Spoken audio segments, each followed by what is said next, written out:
একজন মা, একজন অভিভাবক। তিনি চাইলেই বের হয়ে বাঁচতে পারতেন, কিন্তু না, তিনি তার আদরের শিক্ষার্থীদের ফেলে যেতে পারলেন না। আগুনের লেলিহান শিখা, ধোঁয়ার ঘনঘটা সবকিছুকে উপেক্ষা করে ছুটে গিয়েছিলেন ক্লাসরুমে।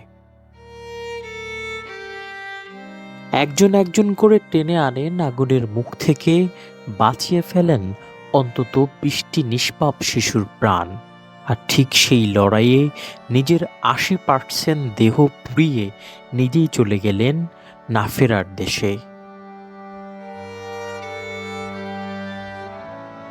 তিনি শুধু একজন শিক্ষিকা নন, ছিলেন একজন মা, ছিলেন এক সাহসিনী। মাহরিন চৌধুরীর এই আত্মত্যাগ কোনো দুর্ঘটনা নয়, এটি এক বীর গাথা। একজন মানুষ কতটা ভালোবাসা আর দায়িত্ববোধে ভরপুর হলে এমন করতে পারেন, তা তিনি পুরো জাতিকে দেখিয়ে গেলেন।